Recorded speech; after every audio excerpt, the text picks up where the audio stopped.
हमारे सभी respected viewers को मेरा नमस्कार। तो आज हम बात करने वाले हैं मोटेशन के बारे में। मोटेशन का सीधे सरल शब्दों में अर्थ होता है दाखिल करना या खारिज करना।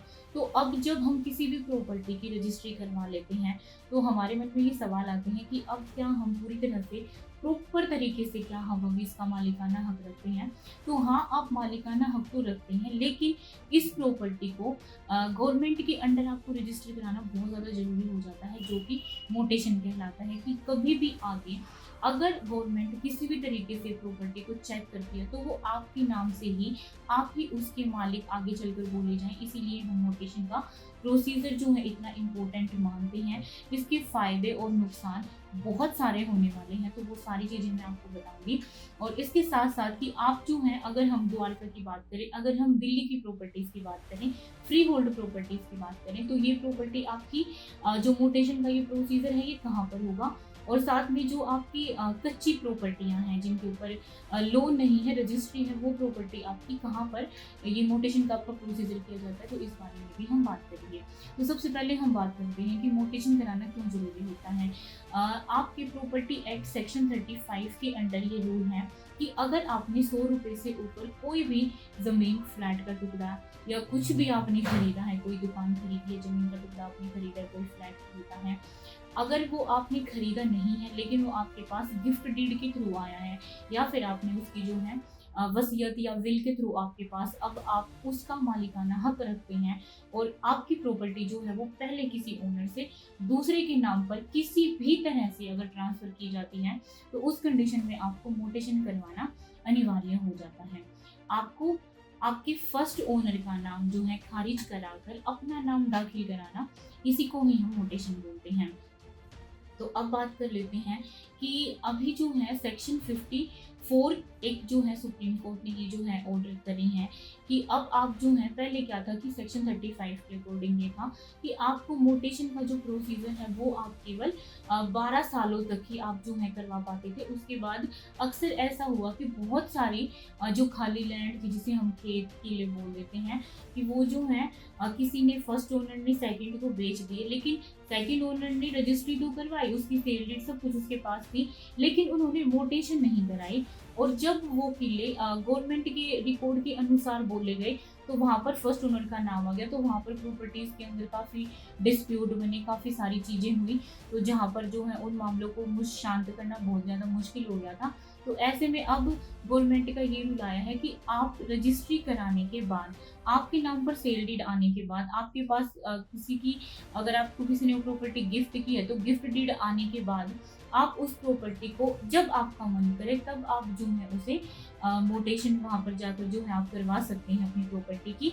लेकिन हम ये कहेंगे एज ए प्रॉपर्टी एक्सपर्ट, और जितने भी लॉयर हैं वो सभी ये कहते हैं कि आपके पास आपकी प्रॉपर्टी की मोटेशन कराने का सबसे बेस्ट टाइम होता है कि आप 35 दिन के अंदर, 35 दिन और 45 दिन के बीच में आप जो मोटेशन का प्रोसेस अपना कंप्लीट कर लें। अगर 45 डेज में भी नहीं हो पाता है तो आप इसे मैक्सिमम 90 दिन के अंदर जो है आपको पूरा कर लेना चाहिए। और ये बहुत ही छोटा सा प्रोसीजर होता है, लेकिन इससे आसानी आपको बहुत ज़्यादा हो जाती है।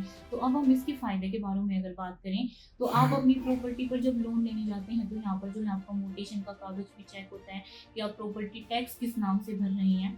तो वो सारी चीज़ें जो हैं वो बहुत ज़्यादा मायने रखती हैं।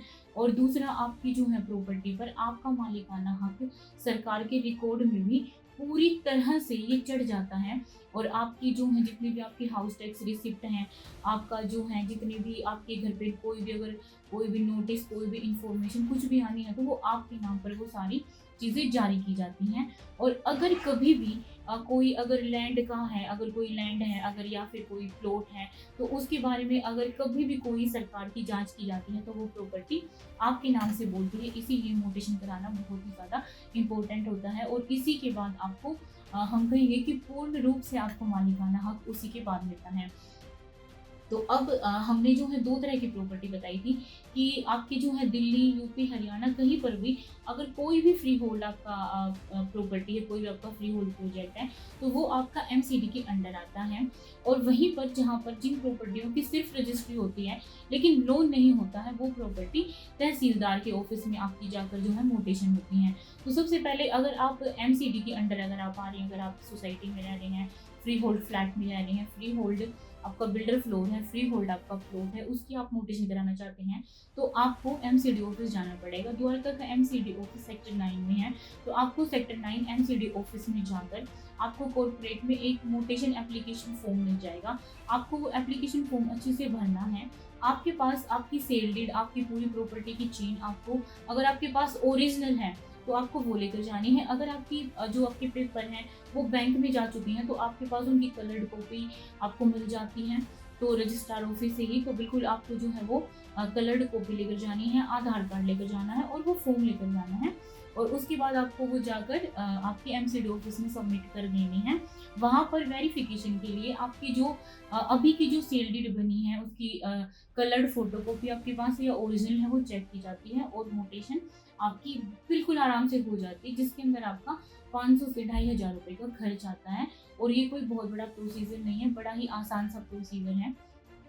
अब इसके बाद अगर आपकी प्रॉपर्टी अगर हमने जैसे कि मैंने आपको बताया कि अगर आपकी प्रॉपर्टी फ्री होल्ड नहीं है, सिर्फ उसके ऊपर रजिस्ट्री है, तो या आपकी कोई नोटरी से आपके पास हुआ या गिफ्ट डीड के थ्रू आपके पास आई है, तो उस कंडीशन में आपकी प्रॉपर्टी तहसील में जाकर, जो आपकी अगर होनी है प्रॉपर्टी जो फ्री होल्ड नहीं है, वो तहसील में जाकर आपको तहसीलदार के सामने जाना होता है। तो जैसे ही आप अपना कोर्ट का प्रोसीजर कंप्लीट करते हैं तो आपकी प्रॉपर्टी की जो पेपर्स हैं वो हफ्ते 10 दिन के अंदर तहसील ऑफिस में चले जाते हैं।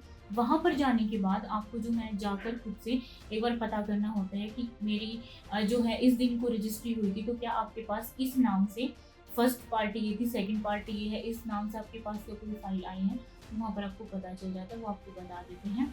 तो आपकी रजिस्ट्री के 35वें दिन तहसीलदार के ऑफिस में आपकी तारीख लगती है और वहाँ पर जाकर आपको जो है अपना नाम दाखिल, खारिज और कौन प्रतिवादी को उसका नाम हटवाना होता है, वादी को अपना नाम चढ़वाना होता है, तो ये सारा प्रोसीजर आपको करना होता है। तो बस इतना सा आसान प्रोसीजर है मोटेशन का, और मोटेशन करानी आपको बहुत ही ज़्यादा ज़रूरी है। अगर आप कितनी भी महंगी प्रॉपर्टी, सस्ती प्रॉपर्टी खरीद रहे हैं, लेकिन वो सरकार के खाते में पूर्ण रूप से चढ़ जाए और वो कभी भी आपके नाम पर ही अगर वो बोली जाए, तो बिल्कुल इसके लिए आपको मोटेशन ज़रूर करानी चाहिए।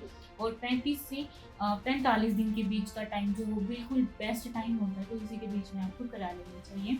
तो बिल्कुल हम इसी तरह से नए नए टॉपिक्स के साथ आपके पास जो है आते रहेंगे, नई नई वीडियोस लेकर। अभी हमारी अगली वीडियोस आ रही हैं कि बिल में रजिस्ट्री के बाद आपको बिल में अपना नाम कैसे चेंज कराना है, फ़ोन पर किस तरीके से ये हो जाएगा। और आपको जो है दूसरा टॉपिक आपका आ रहा है कि हम जो हैं जब भी कोई नया घर खरीदने जाएँ तो वहाँ पर कौन से डॉक्यूमेंट हमें चेक करने चाहिए। तो बहुत सारी इन्फॉर्मेशन लेकर आपके लिए आ रही हैं।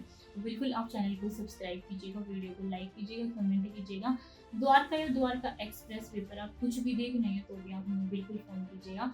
मिलते हैं अगली वीडियो में, जब तक आप सभी अपना ख्याल रखिएगा। Thank you. नमस्कार।